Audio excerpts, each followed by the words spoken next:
Did the great Dane Brugler already give us the perfect mock draft for the Cowboys? We'll break it down on this episode of the Locked On Cowboys podcast.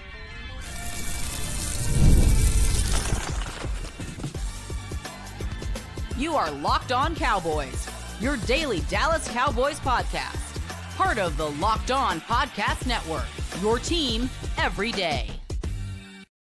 Welcome back to the Locked On Cowboys podcast, part of the Locked On Podcast Network, your team every day. We'd like to thank you for making us your first listen of the day. This episode is brought to you by PrizePicks. Download the PrizePicks app, use promo code LOCKEDONNFL to win $50 instantly when you play $5. You don't even need to win to receive the $50 bonus. It is guaranteed. PrizePicks, run your game. Welcome back. I am your host, Marcus Mosher. You can follow me on Twitter at Marcus_Mosher. Joining me today, as always, is Landon McCool. You can follow him on Twitter at McCoolPCB. We decided to take a brief break from the Dallas Cowboys coaching search. They're actually interviewing Kellen Moore today. I doubt we'll get any information from that, but we'll recap all the head coaching nonsense on Monday. But Landon, I thought today we should have some fun after a wild week. Let's do some mock draft stuff. What do you think? Yeah, that sounds great. I'm excited. So we got our guy, Dane Brugler, who just posted his first mock draft of the year. And I got to say, anytime that I see a mock draft with the Cowboys not selecting Ashton Jeanty at number 12, I get excited. Not that I hate Ashton Jeanty. I just like to see different mocks. Yeah, sure. And I offered mock drafters $20 to every mock drafter who doesn't put Jeanty to Dallas at 12. But in this mock, Dane doesn't have the Cowboys picking Ashton Jeanty because he falls all the way down to pick 20. Instead, he has them taking Missouri wide receiver Luther Burden III at pick number 12. What do you think about that selection? I mean, I love it. Luther is one of my favorite picks at 12, I think, that I've seen, kind of in some of these mock drafts that people are releasing. I just think that, look, I mean, my big thing coming into this draft is that it's super important that the Cowboys come out of this draft with some juice on offense, right? Like there's definitely a lot of other needs that this team has. There's some other aspects that need to be addressed. But to me, the biggest concern I have for this team, we're going to find out who the head coach is. We're going to find out about a lot of other things. But the thing that really immediately needs to be addressed is that there needs to be a secondary weapon of some sort or some other type of juice in this offense that isn't CeeDee Lamb. Because it feels like at times that the Cowboys forced the ball to him too much. And when, early on, when it felt like he was still kind of trying to settle into the season after missing most of training camp because of the holdout, the offense just could not function. And I think that there's going to be times when either CeeDee Lamb will be taken out of the game or will maybe, God forbid, injured or, just isn't able to play up to his normal level, that the Cowboys offense has got to still be able to function, right? So yep. I think an important part of getting more juice in this offense is finding a versatile playmaker who can do something with the ball in his hands, and that's Luther all the way. Like this is a guy that basically turns into a running back. I think he has some Deebo Samuel to his game a little bit. I wouldn't necessarily compare him to like a direct knockoff necessarily, because I think he's maybe even a little bit better of a wide receiver, I guess, if that's the best way to say it, coming out. He's more refined as that sort of player, and maybe not quite the tackle breaker that Deebo is. But I think in that sense that he's a guy who he can run the full route tree. He can play in a couple different spots. And if you get him the ball on the move, he's going to be able to weave his way through traffic and create big plays. And I think that that's something that this offense really, really needs. All right. So I want to talk about Luther Burden in just a second. But after watching the wild card round of the playoffs, you kind of just look at where the league is trending. And if you have a mobile quarterback like a Jaden Daniels or a Lamar Jackson or a Josh Allen, I don't think you necessarily need to have two bona fide stud receivers, but it certainly helps, right? But you look at like the other teams in the NFC, the Lions and the Eagles, they have quarterbacks, I think, that are more in line with like where Dak is right now. And you look at their weapons, the Lions are loaded with weapons. The Eagles have an all-pro receiver. They've got a first-round pick at Devontae Smith. They've got Dallas Goedert, Saquon Barkley. And yes, I know they have great offensive lines as well, but I think the path forward with Dak is to get back to like what we saw in 2021 and 2022, where they just have awesome receivers all over the field. And I think Luther Burden would be a great fit for that. If you're watching with us on YouTube right now, you can see some of the advanced numbers via Pro Football Focus.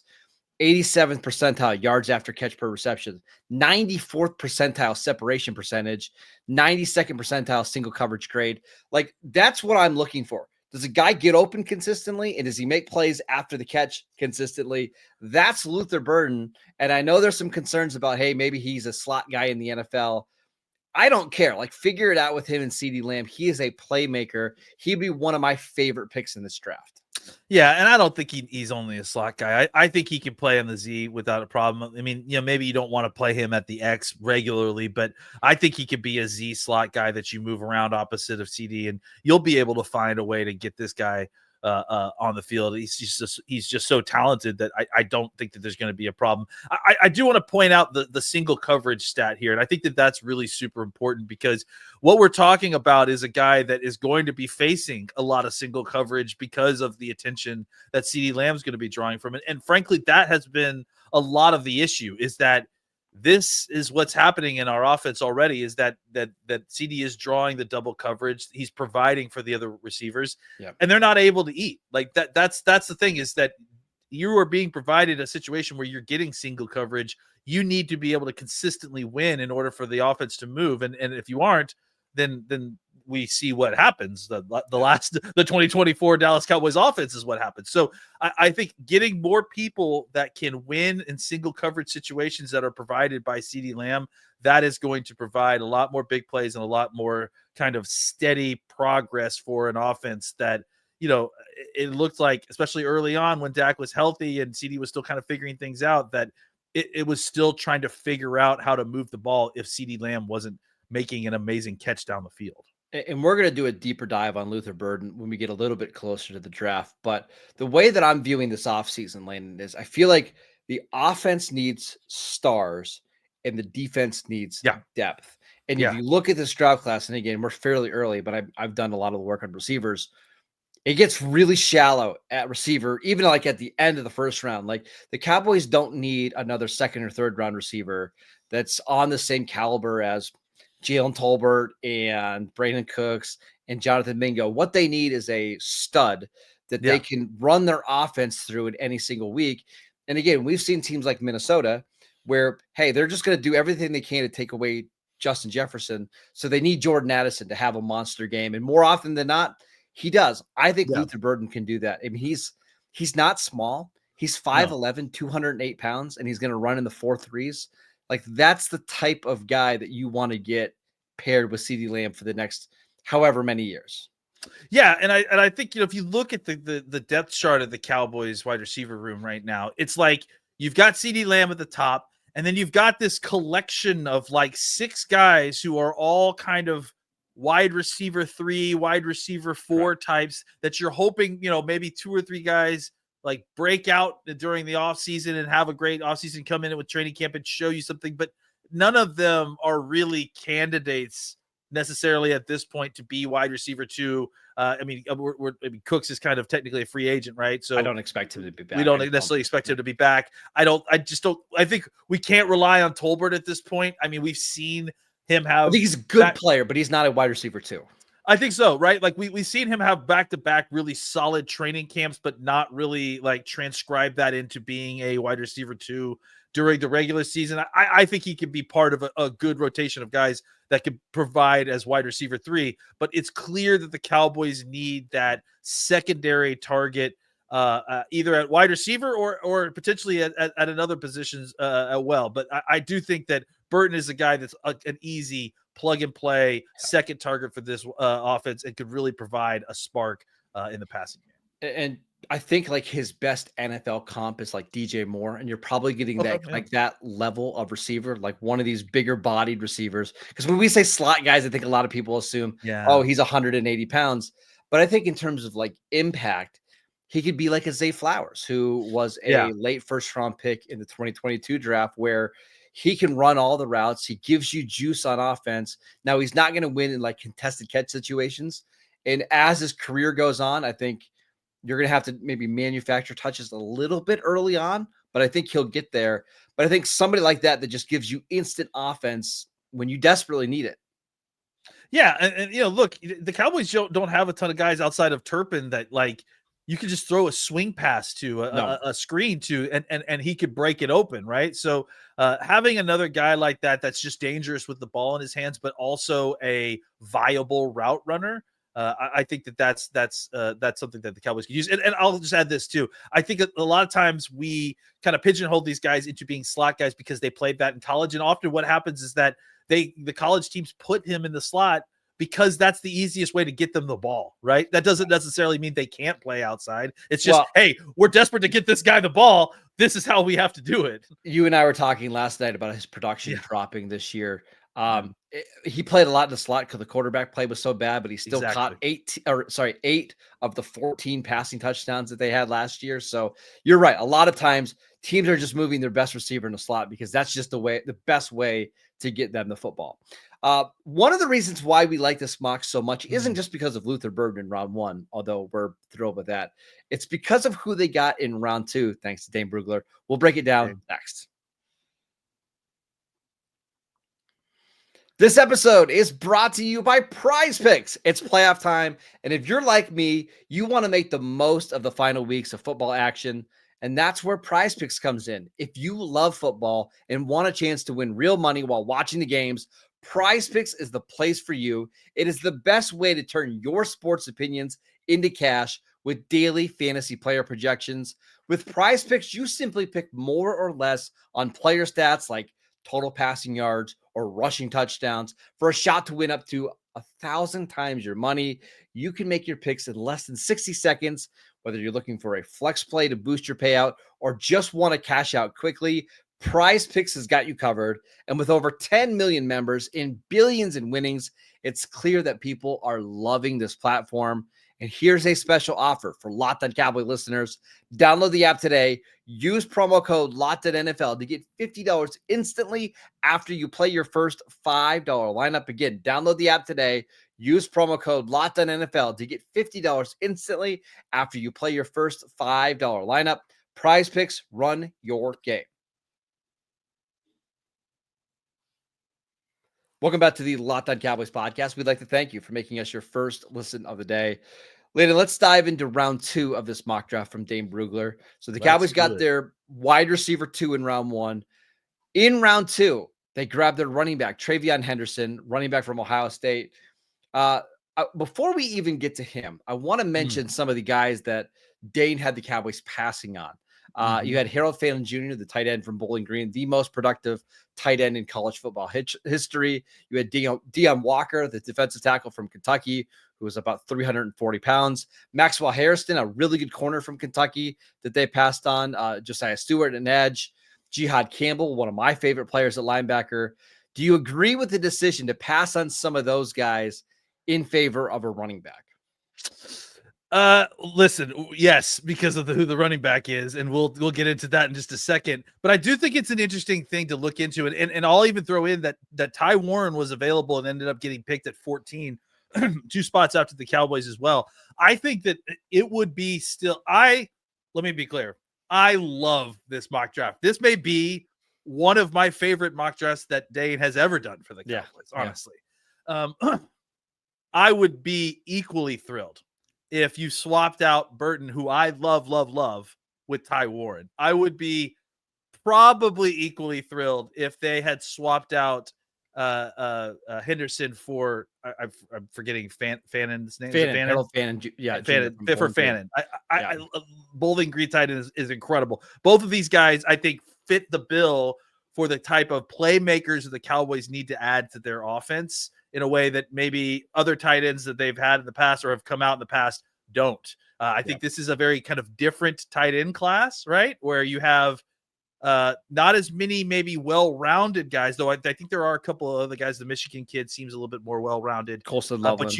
But you certainly have playmakers at the position, and I think Ty Warren and Fannin fall into the category of guys who could be instant juice at the tight end position if you wanted to pick them. Do you have anything to say about them? Yeah, please. Yeah, I just want. We'll talk about Harold Fannin Jr., who's going to the Senior Bowl here in a couple of weeks. Yes, I saw a stat yesterday that most 20-yard receptions in 2024. Harold Fannin was at 26. Matthew Golden, Travis Hunter, they were second place at 23. So a tight end had the most receptions of 20 or more yards this year. He's fun. If you haven't watched him yet, Yeah. make sure you go check out, see if you can find some Bowling Green tape. Go watch him. He's a lot of fun. Yeah, we'll definitely be talking about him as the Senior Bowl comes in. But let's get to the main thing. This is my early pet cat, I think, for the draft. And really specifically just because I love the fit he would have with the Cowboys. TreVeyon Henderson to me is, look, I mean, let's go back a little bit. When he was a freshman and he came out, he was an absolute sensation. And Ohio State really is kind of like getting a reputation for this, right? Where they have these guys who like show up their freshman year as true freshmen, 5-star guys like that come out and just, oh my God, who is this kid? And is he about to take? I mean, think about Jeremiah Smith right now, right? Like they introduced some guy who just blows everything away. I'm pretty sure, if I remember correctly, TreVeyon Henderson, when he made his debut as a freshman for Ohio State, he rushed for 24 carries, 277 yards, and 3 touchdowns. He broke Archie Manning's. Archie. Not Manning. Griffin. Griffin. Yes. Yeah. Griffin's single game freshman record for carries and runs, and the numbers kind of play it out there. Like he has been this guy for most of his career. The problem has been injuries, right? Like his sophomore and junior year, he dealt with a foot and a foot ligaments things, and it really kind of brought back his production. But I mean, his freshman year, he had 1,200 yards plus rushing. He comes back his senior year after kind of playing incomplete seasons the last few years, still averaging like over 5.5 yards a carry, by the way. But he comes back this year. He starts sharing the role with Judkins as, kind of the passing game, speed back, right. And he just blows back up again. He goes back, his carry goes back up to over 7 yards a carry. He's just this explosive player. You saw what happened with Texas, right? Where they threw a screen and one guy misses a tackle and he takes it 75 yards to the house. He's just, the thing I love about him is that obviously it's the speed. He can break it from basically anywhere. He's incredibly well-versed in the passing game. You see him lining up all over the place because he was sort of a specialist. They still wanted to find a way to get him the ball, even with Judkins in the game. So you see times where he'll split out. He'll run routes as a wide receiver. He doesn't fumble the ball. He doesn't put it on the ground.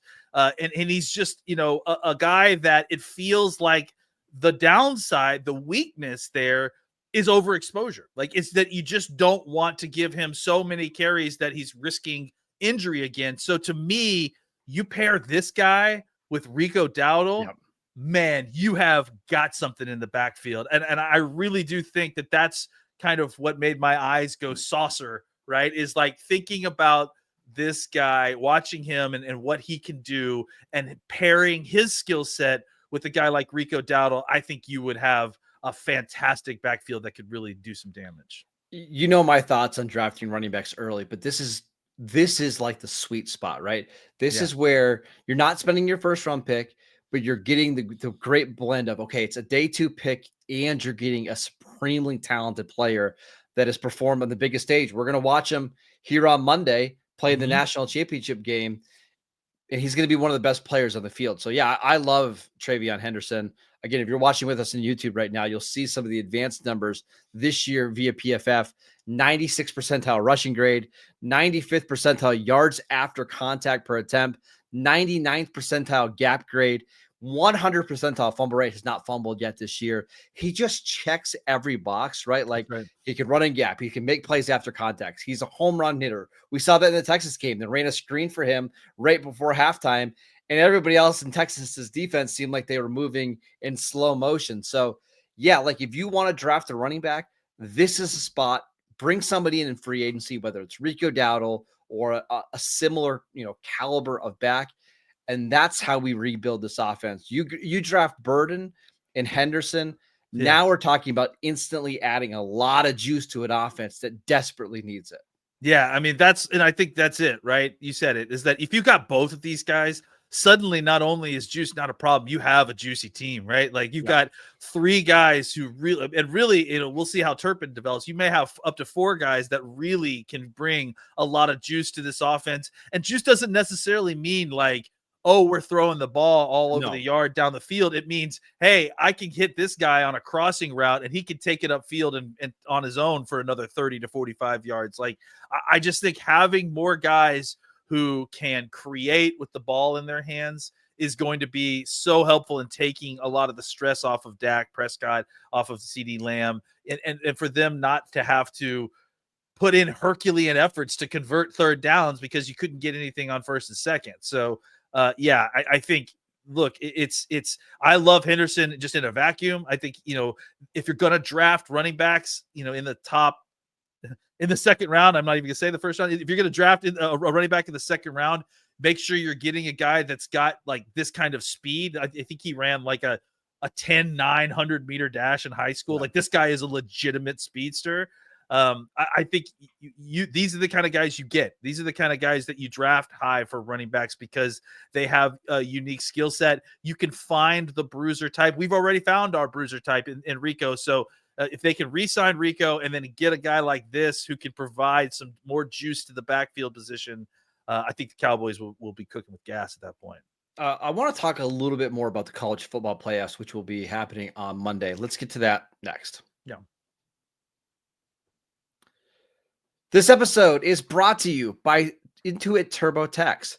Taxes was waiting and wondering and worrying if you were going to get any money back, and then waiting, wondering, and worrying some more. Now Taxes is matching with a TurboTax expert who can do your taxes as soon as today. An expert who gives your taxes the undivided attention as they work on your return while getting you real-time updates on their progress so that you can focus on your day. An expert who will find you every deduction possible and file every form, every investment, everything with 100% accuracy. Also, you can get your most money back possible, guaranteed. No waiting, no wondering, no worries. Now, this is Taxes. Get an expert now on TurboTax.com. Only available with TurboTax Live full service. Real-time updates only in the iOS mobile app. See guarantee details at TurboTax.com/guarantees. Welcome back to the Locked On Cowboys podcast. We'd like to thank you for making us your first listen of the day. For your second listen, check out the new Locked On NFL show. 2 shows every single day. 1 in the morning with Tyler Rowland, 1 in the afternoon with Tony Wiggins, available wherever you get your podcasts. All right, Landon, so we've got the national championship game on Monday, Notre Dame, Ohio State. I know you did a bunch of notes, or took a bunch of notes watching the college football playoffs last weekend. Any of those notes that you want to share, or any players that you're excited to watch on Monday? There's tons. I mean, look, I think it's interesting, right? On the Ohio State side, there's just a ton of different players to watch that are NFL type caliber folks. I mean, I think Notre Dame has it too, but to me, it's interesting. I'm watching Notre Dame because I really like watching their coaching staff. I think honestly, like if you're asking me who I would like to see the Cowboys interview, I think Marcus Freeman to me should be at the top of that list. I think you look at what he's been able to do at a place like Notre Dame, where it's such a unique situation, right? And it's similar to the Cowboys in the sense that there's so much attention. It's such a brand name that it can be distracting and maybe even more difficult to operate football operations in that realm, right? Because there's just this, I mean, they have their own NBC airs all their games. Like, it's like they have all this attention around them, and somehow Marcus Freeman has been able to build up a situation where they are focused on football. They are focused on execution, and they are a very, very well-disciplined football team. And I think that's what you have to watch on the Notre Dame side, is that there's a lot of good quality players.